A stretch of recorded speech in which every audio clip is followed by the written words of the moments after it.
യേശുക്രിസ്തുവിൻ്റെ പരിശുദ്ധനാമം മഹത്വപ്പെടുമാറാകട്ടെ. 34 സങ്കീർത്തനം 11 വാക്യം വായിക്കാം. മക്കളെ, വന്ന് എനിക്ക് ചെവി തരുവിൻ, യഹോവയുടെ ഭക്തിയെ ഞാൻ ഉപദേശിച്ചു തരാം. ദൈവത്തിന് സ്തോത്രം. അവസരവും കടൽത്തിരയും ആരെയും കാത്തിരിക്കയില്ല എന്ന് പറയും. അവസരങ്ങളും കടൽത്തിരയും ആരെയും കാത്തിരിക്കുകയില്ല. അതെപ്പോഴും ഉണ്ടായിക്കൊണ്ടിരിക്കും. അത് പ്രയോജനപ്പെടുത്തുക എന്നുള്ളതാണ് മനുഷ്യൻ്റെ കടമ എന്ന് പറയുന്നത്. അവസരം എന്ന് പറഞ്ഞാൽ എന്താണ്? അവസരങ്ങളുടെ സമാഹാരമാണ് ആയുസ് എന്ന് പറയും. എന്നുവെച്ചാൽ ആയുസ് എന്ന് പറഞ്ഞാൽ കുറേ ദിവസങ്ങളുടെ എണ്ണമല്ല. മനുഷ്യൻ്റെ ആയുസ് എന്ന് പറയുന്നത് മനുഷ്യൻ ദൈവത്തോട് സഹകരിച്ച് ദൈവത്തിൻ്റെ വഴികളോട് ചേർന്ന് ദൈവം തരുന്ന അവസരങ്ങളെ പ്രയോജനപ്പെടുത്തുന്നതിനാണ് ആയുസ് എന്ന് പറയുന്നത്. പക്ഷേ ഇന്ന് ദിവസങ്ങളും മാസങ്ങളും എണ്ണങ്ങളുമാണ് ആയുസ് എന്നുള്ള പേരിൽ അറിയപ്പെടുന്നത്. വാസ്തവത്തിൽ ദൈവത്തോട് ചേർന്ന് ദൈവം തരുന്ന അവസരങ്ങളെ നാം പ്രയോജനപ്പെടുത്തുന്നവരായിരിക്കും. അവസരങ്ങൾ ആരെയും കാത്തിരിക്കില്ല. പ്രിയപ്പെട്ടവരെ, നാം എത്ര പേര് ഇതെല്ലാം മനസ്സിലാക്കുന്നുണ്ട്? നമ്മുടെ ആയുസ്സിൽ എന്തെല്ലാം അവസരങ്ങളാണ് ദൈവം തരുന്നത്. മനുഷ്യൻ, ദൈവം കരുത്തുള്ളവനാണ്, നമുക്കറിയാം. ദൈവത്തിൻ്റെ ഹൃദയം കരുത്തുള്ള ഹൃദയമാണ്. ദൈവം സൃഷ്ടിച്ച മനുഷ്യൻ്റെ ഹൃദയവും അതുപോലെ തന്നെ കരുത്തുള്ളതാണ്. എന്തിനുള്ളതായ കരുത്ത്? എന്തിനുള്ള കരുത്താണ് അതിനുള്ളത്? ആ ദൈവത്തിനെ സ്നേഹിക്കാനുള്ള കഴിവുള്ളതുപോലെ തന്നെ ദൈവം സൃഷ്ടിച്ച മനുഷ്യനും സ്നേഹിക്കാനുള്ള കഴിവുണ്ട്. അതിനുള്ള കരുത്ത് മനുഷ്യ ഹൃദയത്തിനുണ്ട്. പക്ഷേ ആ മനുഷ്യനെ കഴിവില്ലാത്തതാക്കുന്നത് ദുഷ്ടനായ പിശാചാണ്. പിശാച് ആ മനുഷ്യൻ്റെ ഹൃദയത്തിൽ വാസം ഉറപ്പിച്ചു കഴിഞ്ഞാൽ ആ മനുഷ്യനെ കരുത്തില്ലാത്തവനാക്കും. മനുഷ്യൻ്റെ കരുത്തെ നഷ്ടപ്പെടുന്നത് ഏത് കാര്യത്തിലാണ്? ആറ്റം ബോംബുണ്ടാക്കാനുള്ള കഴിവുണ്ട്, എതിർക്കാനുള്ള കഴിവുണ്ട്, കൊലപാതകത്തിനുള്ള കഴിവുണ്ട്, തന്ത്രങ്ങളും കുതന്ത്രങ്ങളും ഉപയോഗിച്ച് കീഴടക്കാനുള്ള കഴിവുണ്ട്. നേരിട്ട് കീഴടക്കാനോ കൗശലപൂർവ്വം കീഴടക്കാനുള്ള കഴിവെല്ലാം ഉണ്ട് മനുഷ്യന്. പക്ഷേ മനുഷ്യനില്ലാത്ത കഴിവെന്ന് പറയുന്നത് സ്നേഹിക്കാനുള്ള കഴിവാണില്ലാത്തത്. എന്നാൽ ദൈവം മനുഷ്യൻ്റെ ഹൃദയത്തിന് കൊടുത്തത് സ്നേഹിക്കാനുള്ള കഴിവാണ്. കാരണം അത് ദൈവത്തിൻ്റെ സ്വഭാവം തന്നെയാണ്. പ്രിയപ്പെട്ടവരെ, മനുഷ്യരായി നാം എത്രമാത്രം ഈ കാര്യത്തിലെല്ലാം ദൈവം നമുക്ക് തരുന്ന അവസരം പ്രയോജനപ്പെടുത്തുന്നുണ്ട്. നിധി എന്നൊരു വാക്ക് നാം സാധാരണ കേൾക്കാറുണ്ട്. നിധി കിട്ടുക, നിധി ലഭിച്ചു എന്നല്ല. എന്താണ് വാസ്തവത്തിൽ? ഗോത്രപിതാവായ യാക്കോബിൻ്റെ മൂത്ത മകൻ രൂബേൻ നിധിയുള്ളവനായിരുന്നു. അവന് കിട്ടിയ നിധി എന്ന് പറഞ്ഞാൽ അവൻ ജ്യേഷ്ഠാവകാശം ഉണ്ടായിരുന്നവന്. 12 മക്കളിൽ മൂത്തവനായിരുന്നവന് അപ്പൻ്റെ എല്ലാ അനുഗ്രഹത്തിൻ്റെയും ഇരട്ടി പങ്കിനവൻ യോഗ്യനായിരുന്നു. പക്ഷേ അവൻ വെള്ളം പോലെ തുളുമ്പുന്നവനായിരുന്നു. അവൻ്റെ നിധി അവന് നഷ്ടപ്പെട്ടു പോയി എന്നുള്ളതാണ് സത്യം. വെള്ളം പോലെ തുളുമ്പുന്നവൻ എന്ന് വെച്ചാൽ the unruly as the wild waves. കടലിലെ തിരമാല ഇളകുന്നത് പോലെ ഒരിളകുന്ന പ്രകൃതക്കാരനായിരുന്നു ആ രൂപൻ.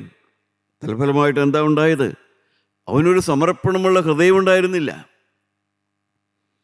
അവൻ്റെ ഹൃദയവുമായി അവൻ ദൈവത്തോടൊരു ഉടമ്പടിക്ക് തയ്യാറായിരുന്നില്ല. അവൻ്റെ ഇഷ്ടം, അവൻ്റെ ഇച്ഛ, അവൻ്റെ അശുദ്ധി, അവൻ്റെ മ്ലേച്ഛത, അവൻ്റെ ജഡിക ഉല്ലാസം, അതുമാത്രമായിരുന്നു അവൻ്റെ ജീവിതത്തെ ഭരിച്ചത്. പ്രിയപ്പെട്ടവരെ, അങ്ങനെയുള്ളതായ ഒരു മനുഷ്യന് ഒരപ്പൻ്റെ അനുഗ്രഹം പ്രാപിക്കാനുള്ള യോഗ്യത ഒരിക്കലും ഉണ്ടാകില്ല. ഒരാത്മീയ പിതാവിൻ്റെ അനുഗ്രഹത്തിന് അങ്ങനെ വെള്ളം പോലെ തുളുമ്പുന്ന ഒരു മകന് ഒരു കാലത്തെ യോഗ്യതയിലേക്ക് വരികയില്ല. അപ്പൻ തന്നെ പറഞ്ഞു, ഈ എൻ്റെ മകൻ മൂത്തവനാണ് എങ്കിലും അവൻ ശ്രേഷ്ഠനാവുകയില്ല എന്ന് സ്വന്തം നാവുകൊണ്ട് അപ്പന് വേദനയോടെ പറയേണ്ടതായിട്ട് വന്നു. പ്രിയപ്പെട്ടവരെ, നാം യഥാർത്ഥത്തിൽ ദൈവത്തോട് ചേർന്ന് സഹിക്കാനും സ്നേഹിക്കാനും പഠിക്കുക എന്നുള്ളതാണ് മനുഷ്യരായ നമ്മുടെ ആത്മീയ ജീവിതം എന്ന് പറയുന്നത്. ആത്മീയം എന്ന് പറയുന്നത് കുറേ പള്ളിയിൽ പോകുന്നതല്ല. ആത്മീയം എന്ന് പറയുന്നത് കുറേ പള്ളിച്ചടങ്ങുകൾ ചെയ്യുന്നതല്ല. ആത്മീയം എന്ന് പറയുന്നത് ഒരു പുരോഹിതനാകുന്നത് പോലുമല്ല. ആത്മീയൻ എന്ന് പറയുന്നത് ഒരു സുവിശേഷ യോഗത്തിൽ പങ്കെടുക്കുക അല്ലെങ്കിൽ സുവിശേഷം പറഞ്ഞു കിടക്കുക, അതുമല്ല. ആത്മീയൻ എന്ന് പറയുന്നത് ആത്മീയ പിതാവിനെ പോലെയാകുക, അഥവാ ദൈവത്തിൻ്റെ സ്വഭാവമുള്ളവനായി തീരുക, ദൈവത്തിൻ്റെ ആത്മാവുള്ളവനായി തീരുക, ദൈവത്തിൻ്റെ പ്രകൃതമുള്ളവനായി തീരുക, ദൈവം മനുഷ്യന് തന്നതായ ആ കഴിവ്, കരുത്ത് സ്നേഹിക്കാൻ വേണ്ടി അത് ഉപയോഗിക്കുന്നവനായി തീരുക. അത് സുവിശേഷം കേട്ടാൽ മാത്രമേ അതുണ്ടാവുകയുള്ളൂ. അതാണ് ദാവീദ് പറയുന്നത്, യഹോവയോടുള്ള ഭക്തിയെ ഞാൻ ഉപദേശിച്ചു തരാം. പ്രിയപ്പെട്ടവരെ, നമുക്ക് മനുഷ്യൻ്റെ മറ്റൊരു മനോഭാവം നോക്കാം. സുവിശേഷത്തെക്കുറിച്ചും ദൈവത്തെക്കുറിച്ചുമുള്ളതായ ആ കൺസെപ്റ്റിൽ തന്നെയുള്ള വ്യത്യാസം. 56-ാം സങ്കീർത്തനം നോക്കാം. 56-ാം സങ്കീർത്തനം അതിൻ്റെ 8-ാമത്തെ വാക്യം നമുക്ക് വായിച്ചു നോക്കാം. 56-ാം സങ്കീർത്തനം 8-ാമത്തെ വാക്യം. നീ എൻ്റെ ഉഴൽച്ചകളെ എണ്ണുന്നു, എൻ്റെ കണ്ണുനീർ നിന്റെ തുരുത്തിയിലാക്കി വെക്കണമേ. ദൈവത്തിന് സ്തോത്രം. ദാവീദ് പറയുകയാണ്, my tossing and my turning. എന്നുവെച്ചാൽ രാത്രിയിൽ ഉറക്കം വരാതെ ഞാൻ കിടന്നങ്ങനെ ഉരുണ്ടുരുണ്ട് മറിയുന്നത്, എൻ്റെ കണ്ണിൽ കണ്ണുനീര് വരുന്നത്, കർത്താവേ, ഞാൻ വേദനയോടെ പൊളയുന്ന കാലത്ത്, രാത്രിയൊന്ന് ഉറങ്ങാൻ പോലും കഴിയാതെ ഞാൻ കരയുന്ന കാലത്ത് എൻ്റെ കണ്ണുനീര് നിൻ്റെ തുരുത്തിയിലാക്കി വെക്കണമേ എന്ന്. ദാവീദിന് ദൈവത്തോടുള്ളതായ സ്നേഹത്തെയാണ് കാണിക്കുന്നത്. കാരണം തൻ്റെ ആ ഉറങ്ങാത്ത രാത്രികളിൽ, ആ കണ്ണുനീരിൻ്റെ രാത്രികളിൽ തന്നെ കാത്തിരിക്കുന്നൊരു ദൈവമുണ്ടെന്നും തൻ്റെ കണ്ണുനീര് തുരുത്തിയിലാക്കി വയ്ക്കുന്ന ഒരു ദൈവമുണ്ടെന്നും ദാവീദിന് നല്ല ബോധ്യമുണ്ടായിരുന്നു. എന്നാൽ അതേസമയം നമുക്ക് ഇയ്യോബിൻ്റെ പുസ്തകത്തിലേക്ക് നോക്കാം. അതിൻ്റെ 14-ാം അധ്യായം 17-ാമത്തെ വാക്യം വായിച്ച് നോക്കാം. ഭക്തനായിരുന്ന ഇയ്യോബ് അതിവേദനയോടെ രോഗത്തിലൂടെ കടന്നു പോകുമ്പോൾ ആ ഇയ്യോബ് പറയുന്ന വാക്കെന്താണ്? 14-17. എൻ്റെ അതിക്രമം ഒരു സഞ്ചിയിലാക്കി മുദ്രയിട്ടിരിക്കുന്നു, എൻ്റെ അകൃത്യം നീ കെട്ടി പറ്റിച്ചിരിക്കുന്നു. അവിടെ ഇയ്യോബ് പറയുകയാണ്, ദൈവം തൻ്റെ അകൃത്യങ്ങൾ ഒരു സഞ്ചിയിലാക്കി കെട്ടി തനിക്കെതിരെ സാക്ഷ്യം പോലെ സൂക്ഷിച്ചു വച്ചിരിക്കുകയാണ്. ദാവീദ് പറയുന്നു, ദൈവം എൻ്റെ കണ്ണുനീര് തുരുത്തിയിലാക്കി വച്ചിരിക്കുന്നു. ഇയ്യോബ് പറയുന്നു, ദൈവം എൻ്റെ അകൃത്യങ്ങളെല്ലാം ഒരു സഞ്ചിയിലാക്കി പിന്നീട് എന്നോട് കണക്ക് ചോദിക്കാൻ വേണ്ടി അത് കെട്ടിവെച്ചിരിക്കുകയാണെന്ന്. എൻ്റെ 14-ാം അധ്യായത്തിൻ്റെ 14-ാമത്തെ വാക്യം നമുക്ക് വായിച്ചു നോക്കാം. മനുഷ്യൻ മരിച്ചാൽ വീണ്ടും ജീവിക്കുമോ?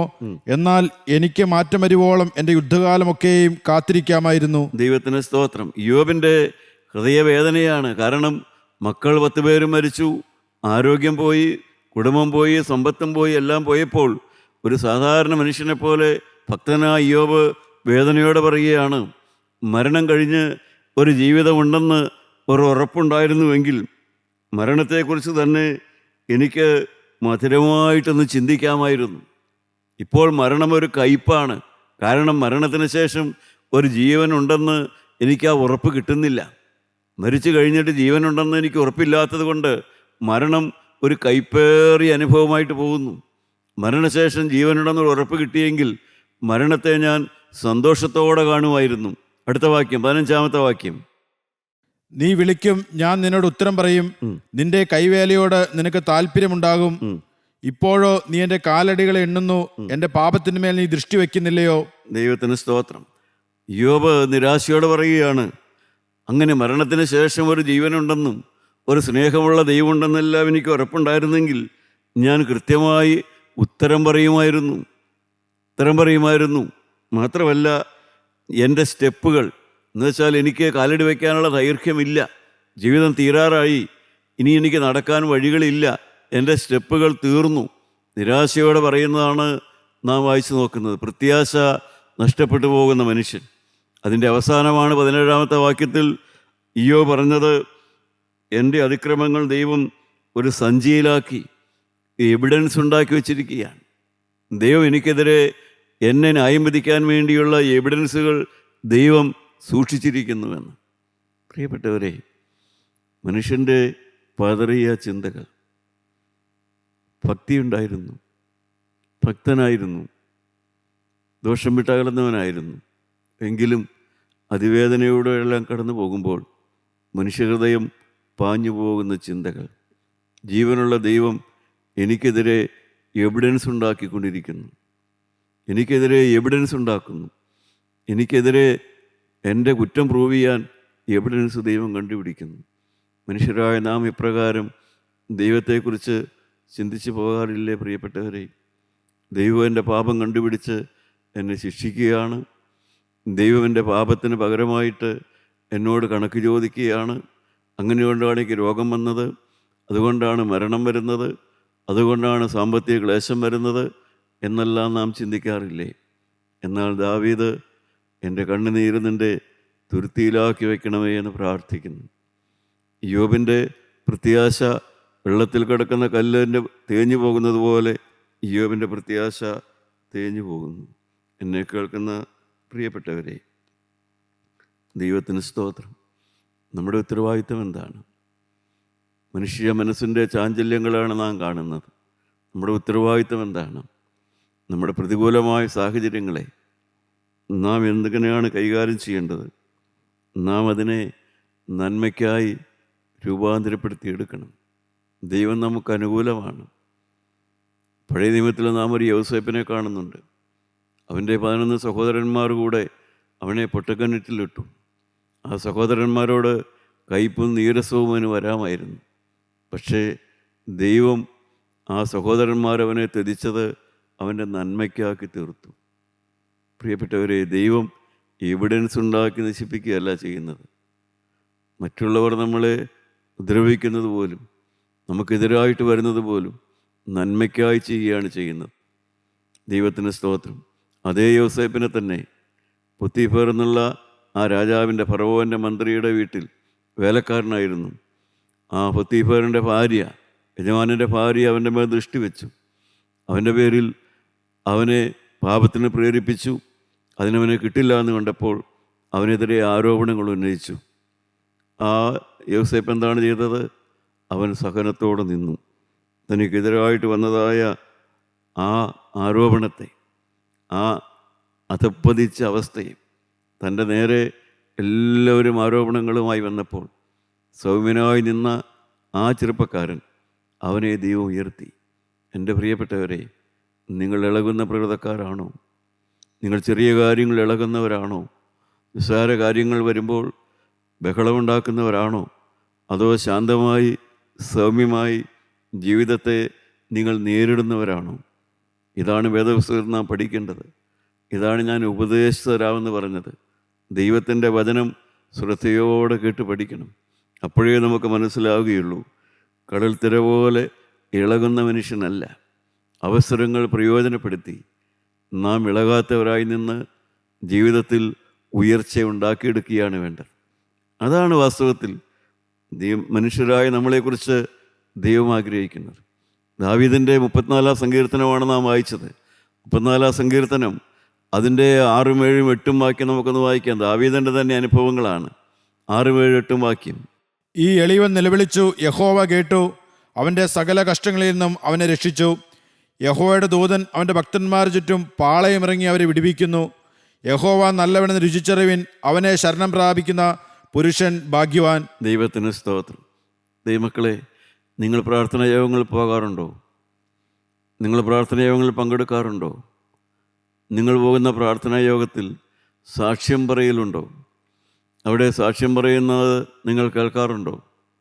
എളിയവരായ മനുഷ്യർ, വലിയ വിദ്യാഭ്യാസമൊന്നുമില്ല, വലിയ ഭാഷാ പരിജ്ഞാനമൊന്നുമില്ല, എളിയവരായ മനുഷ്യർ അവരുടേതായ സ്വന്തം ഭാഷയിൽ, ആ എളിമയുടെ ഭാഷയിൽ ജീവനുള്ള ദൈവത്തെ അവർ വിളിച്ച അനുഭവവും അവർ വേദനിച്ച അനുഭവവും അവരുടെ വിളി കേട്ട് ദൈവം അവരെ സഹായിച്ച അനുഭവവും ദൈവം അവരെ വിടിവിച്ച അനുഭവമെല്ലാം അങ്ങനെയുള്ളതായ സാക്ഷിയോഗങ്ങളിൽ നമുക്ക് കേൾക്കുവാനായിട്ട് സാധിക്കും.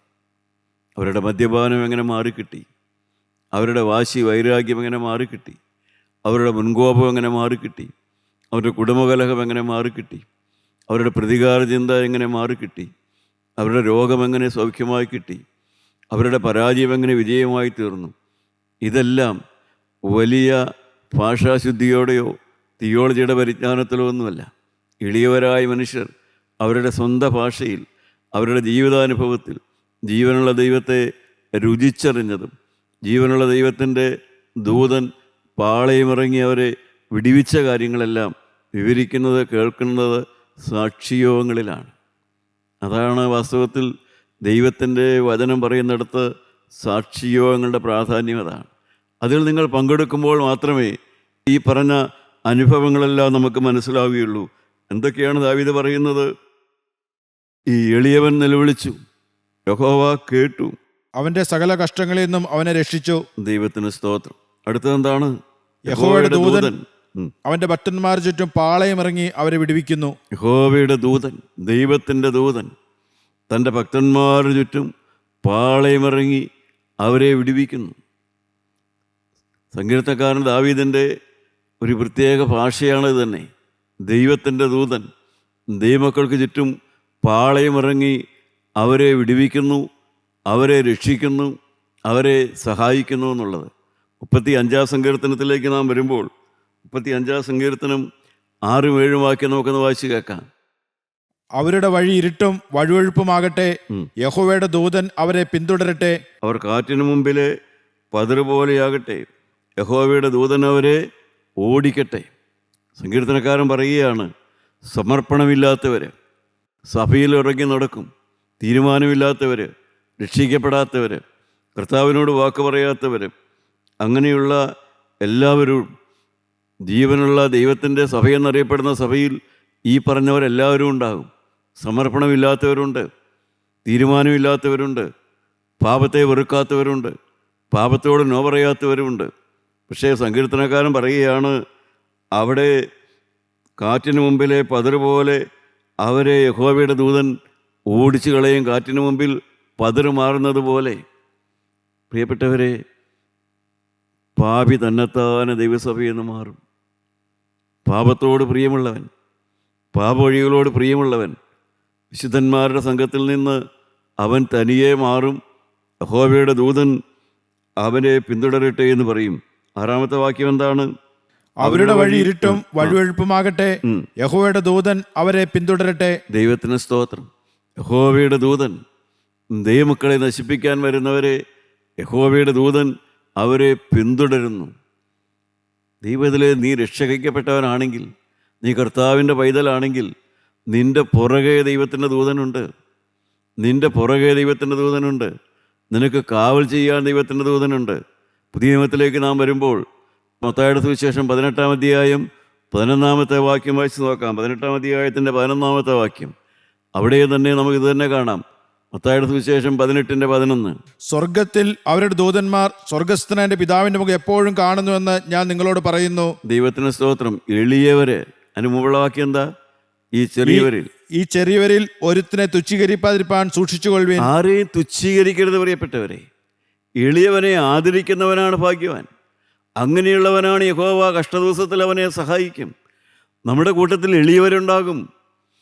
സാമ്പത്തികമായി എളിയവർ, അത് മാത്രമല്ല കഴിവ് കുറഞ്ഞവർ, സാമർഥ്യം കുറഞ്ഞവർ, പ്രാഗൽഭ്യം കുറഞ്ഞവർ, എളിയവരെപ്പോഴും ഉണ്ട്. എളിയവനെ ആദരിക്കുന്ന മനുഷ്യൻ, എളിയവർ അത് കേട്ട് വിശ്വസിക്കും. അതാണ് സങ്കീർത്തനക്കാരൻ ദാവീദിൻ്റെ ഭാഷയാണ്. ഞാൻ ദൈവത്തിൻ്റെ വചനം പറയുമ്പോൾ എളിയവരത് കേട്ട് വിശ്വസിക്കും. 34-ാം സങ്കീർത്തനത്തിൽ ദാവീദ് പറയും, ഞാൻ ദൈവത്തിൻ്റെ വചനം പറഞ്ഞാൽ എൻ്റെ കൊട്ടാരത്തിൽ ഉന്നതന്മാർ കേട്ടെന്ന് വരില്ല, വലിയ ഉന്നതന്മാർ കേട്ടെന്ന് വരില്ല, പട്ടാള മേധാവികൾ കേട്ടെന്ന് വരില്ല, മന്ത്രിമാർ കേട്ടെന്ന് വരില്ല. ദൈവത്തിൻ്റെ വചനം പറഞ്ഞാൽ എളിയവരാണ് കേൾക്കാനുള്ളത്. സുവിശേഷം കേൾക്കാൻ എപ്പോഴും എളിയവരെ ഉണ്ടാകുകയുള്ളൂ. സുവിശേഷമാണ് സഭയുടെ അടിസ്ഥാനം. പക്ഷേ സഭകളിൽ സുവിശേഷം കേൾക്കാൻ ആരാ ഉണ്ടാകുക? സഭയിൽ ഉന്നതന്മാരുണ്ടാവില്ല, പ്രമാണികളുണ്ടാവില്ല, വലിയ വലിയ വൻതോക്കുകളുണ്ടാവില്ല. സുവിശേഷം സഭയിലെ തന്നെ എളിയവരുടെ വകയായിട്ട് മാറ്റിയിട്ടിരിക്കുകയാണ് പ്രിയപ്പെട്ടവരെ. കാരണം സുവിശേഷത്തിൻ്റെ വിലയറിയില്ല. സുവിശേഷം യേശുക്രിസ്തുവാണ്. യേശുക്രിസ്തുവിനെ വിളിക്കാത്തൊരു സഭ, യേശുവിനെ ആദരിക്കാത്തൊരു സഭ, യേശുവിനെ അനുസരിക്കാത്ത സഭ, അങ്ങനെയുള്ളതായ ഒരു സഭയിൽ സുവിശേഷം എന്ന് പറയുന്നത് എളിയവരുടെ വഴിയായി വിട്ടുകൊടുത്തിരിക്കുകയാണ്. മാന്യന്മാർക്കൊന്നും അതിൽ വേണ്ട, വലിയ ഉന്നതന്മാർ അവിടെ എത്തിനോക്കുക പോലുമില്ല. എന്നാൽ എളിയവരാണ് സുവിശേഷം കേട്ട് അത് വിശ്വസിക്കുന്നവർ. ഇവിടെ ഇതാ കർത്താവായ യേശുക്രിസ്തു പറയുകയാണ്, ഈ ചെറിയവരിൽ ഒരുത്തനെ തുച്ഛീകരിക്കാതിരിപ്പാൻ സൂക്ഷിച്ചുകൊള്ളുക. കാരണം എന്താ? സ്വർഗത്തിൽ അവരുടെ ദൂതന്മാർ സ്വർഗസ്ഥനായ പിതാവിന്റെ മുഖം എപ്പോഴും കാണുന്നു എന്ന് ഞാൻ നിങ്ങളോട് പറയുന്നു. സ്വർഗത്തിലെ പിതാവിൻ്റെ മുഖത്തേക്ക് ദൈവത്തിൻ്റെ ദൂതന്മാർ ഈ എളിയവരോട് എന്ത് ചെയ്യണമെന്ന് ദൈവത്തിൻ്റെ മുഖത്തേക്ക് നോക്കി ചോദിച്ചുകൊണ്ടിരിക്കുകയാണ്. എന്നുവെച്ചാൽ എളിയവനായ ഒരു ഭക്തനെ, നിസ്സാരനായ ഒരു ഭക്തനെ, പ്രിയപ്പെട്ടവരെ, സമർപ്പണമുള്ള ഒരു ഭക്തനെ, കർത്താവെ ഇവനെ എന്താ ചെയ്യേണ്ടത്, ഇവനെ എങ്ങനെയാണ് പ്രൊട്ടക്റ്റ് ചെയ്യേണ്ടത്, ഇവനെ എങ്ങനെയാണ് സൂക്ഷിക്കേണ്ടതെന്ന് ദൈവത്തിൻ്റെ മാലാഖ ദൈവത്തിൻ്റെ മുഖത്തേക്ക് നോക്കി ചോദിച്ചുകൊണ്ടിരിക്കുകയാണ്. ഇവനെ എങ്ങനെ കാവൽ ചെയ്യണം? അതുകൊണ്ടാണ് യഹോവയുടെ ദൂതൻ തൻ്റെ ഭക്തന്മാരുടെ ചുറ്റും പാളയമിറങ്ങി അവരെ വിടുവിക്കുന്നു. പ്രിയപ്പെട്ടവരെ, രക്ഷിക്കപ്പെടുന്നതൊരു ഭാഗ്യമല്ലേ? സുവിശേഷം കേട്ട് മാനസാന്തരപ്പെടുന്നതൊരു ഭാഗ്യമല്ലേ? ക്രിസ്തുവിൻ്റെ മുദ്ര പ്രാപിക്കുന്നതൊരു ഭാഗ്യമല്ലേ? ജീവിതം വിശുദ്ധിക്ക് വേണ്ടി കൊടുക്കുന്നതൊരു ഭാഗ്യമല്ലേ? അവിടെ ഏതാ ദൈവത്തിൻ്റെ ദൂതൻ എന്നെ എങ്ങനെയാണ് രക്ഷിക്കേണ്ടതെന്ന് പിതാവായ ദൈവത്തോട് ദൈവദൂതൻ ചോദിക്കുന്നു. ഈ എളിയ വിശ്വാസിയെ എങ്ങനെയാണ് സഹായിക്കേണ്ടത്, എങ്ങനെയാണ് പ്രൊട്ടക്റ്റ് ചെയ്യേണ്ടത്? എന്നെ കേൾക്കുന്ന യുവതി യുവാക്കന്മാരെ, നിങ്ങളുടെ പ്രൊട്ടക്ഷൻ ഗ്യാരണ്ടീഡാണ്. ഏത് സാഹചര്യത്തിലും, ഏത് പ്രതികൂലത്തിലും, നിങ്ങൾ വിട്ടുപോകുമെന്ന് കരുതുന്ന ഏത് സാഹചര്യത്തിലും നിങ്ങളുടെ ചുറ്റും പാളയമിറങ്ങുവാൻ ദൈവത്തിൻ്റെ ദൂതന്മാരുണ്ട്. ഒരു പോറ പോലും പറ്റാതെ, നിങ്ങളുടെ ചാരിത്രത്തിന് കേടുവരാതെ, നിങ്ങളുടെ സ്വഭാവശുദ്ധിക്ക് കേടുവരാതെ നിങ്ങളെ സൂക്ഷിക്കുവാൻ ദൈവത്തിൻ്റെ മുഖത്തേക്ക് നോക്കുന്ന ദൈവദൂതന്മാർ നിങ്ങളുടെ ചുറ്റുമുണ്ട്. പ്രിയപ്പെട്ടവരെ, ദൈവത്തിന് സ്തോത്രം. അതുകൊണ്ടാണ് സങ്കീർത്തനക്കാരൻ ചോദിച്ചത്, 34 സങ്കീർത്തനം 12 വാക്യം, ജീവനെ ആഗ്രഹിക്കുകയും നന്മ കാണേണ്ടതിന് ദീർഘായുസ് ഇച്ഛിക്കുകയും ചെയ്യുന്നവൻ ആരുണ്ട് എന്നാണ് ദാവീദ് ചോദിക്കുന്നത്. Do you want A long life? നിങ്ങൾക്ക് യഥാർത്ഥത്തിൽ ദൈവത്തോടു കൂടെയുള്ളതായൊരു ജീവിതം ആവശ്യമുണ്ടോ? നിങ്ങൾക്ക് ദൈവത്തെ അനുസരിച്ചുള്ളതായ ഒരു ജീവിതം ആവശ്യക്കാരനാണോ? ദൈവത്തെ അനുസരിച്ച്, ദൈവത്തിന് വിനയപ്പെട്ട്, ദൈവത്തിൻ്റെ വഴികളെ അന്വേഷിച്ച്, ദൈവത്തിൻ്റെ കർത്താവായ യേശുവിൻ്റെ മുദ്രയേറ്റതായ ഒരു മകനായി ജീവിക്കാൻ നിനക്ക് ആഗ്രഹമുണ്ടോ? ആഗ്രഹമുണ്ടോ എന്നാണ് ചോദിക്കുന്നത്. ദൈവത്തിന് സ്തോത്രം. 14 സങ്കീർത്തനം 12 വാക്യം അങ്ങനെയല്ലേ? നിനക്ക് ആഗ്രഹമുണ്ടോ? ജീവനെ ആഗ്രഹിക്കുകയും നന്മ കാണേണ്ടതിന് ദീർഘായുസ്സ് ഇച്ഛിക്കുകയും ചെയ്യുന്നവൻ ആരുണ്ട്? യേശുവിൻ്റെ മുദ്രയേറ്റ് ജീവിക്കാൻ ആരുണ്ട്? നാവിന് നിയന്ത്രണത്തോടെ ജീവിക്കാൻ ആർക്ക് മനസ്സുണ്ട്? അരുതാത്തൊരു വാക്ക് പറയാതെ ജീവിക്കാൻ ആർക്ക് മനസ്സുണ്ട്? അതാണ് അതിൻ്റെ 13 വാക്യം, 13-14 വാക്യം. ദോഷം ചെയ്യാതെ നിന്റെ നാവിനെയും വ്യാജം പറയാതെ നിന്റെ അതിരത്തെയും കാത്തുകൊള്ളുക. അങ്ങനെ നാവിനെ കാക്കാൻ ആരുണ്ട്? ദോഷം ചെയ്യാതിൻ്റെ നാവിനെയും വ്യാജം പറയാതിൻ്റെ അതിരത്തെയും എനിക്ക് കാക്കണമെന്ന് നിർബന്ധമുള്ളവരാരാ ഉള്ളത്? അങ്ങനെ നിർബന്ധത്തോടുകൂടെ ദൈവത്തെ വിളിക്കുന്ന ആരാ ഉള്ളത്? എൻ്റെ നാവ് ദോഷം ചെയ്യാതെയും വ്യാജം പറയാതെയും സൂക്ഷിക്കണമെന്ന് സമർപ്പണമുള്ള ക്രിസ്ത്യാനി ആരാ ഉള്ളത്? ക്രൈസ്തവ നേതാവ് ആരാ ഉള്ളത്? ക്രൈസ്തവ സുവിശേഷകൻ ആരാ ഉള്ളത്? ക്രൈസ്തവരായ അപ്പനും അമ്മയും ആരാ ഉള്ളത്? ദോഷം ചെയ്യാതെ എൻ്റെ നാവിനെ ഞാൻ സൂക്ഷിക്കണമെന്ന്. അടുത്ത വാക്യം എന്താ? ദോഷം വിട്ടെന്ന് ഗുണം ചെയ്യുക, സമാധാനം അന്വേഷിച്ച് പിന്തുടരുക. ദൈവത്തിന് സ്തോത്രം. പ്രിയപ്പെട്ടവരെ, വിത്ത് വിതച്ചാലേ ഫലം കിട്ടുകയുള്ളൂ. വിത്ത് വിതയ്ക്കാതെ കൊയ്യാൻ ചെന്നാൽ കൊയ്ത്ത് പാടത്തൊന്നും കിട്ടുകയില്ല. അങ്ങനെ മറ്റുള്ളവനെ സഹായിക്കാൻ മനസ്സില്ലാത്തവന് സഹായം പ്രതീക്ഷിക്കാനൊന്നും ആകരുത്. സ്നേഹം കൊടുക്കാത്തവന് സ്നേഹം പ്രതീക്ഷിക്കരുത്.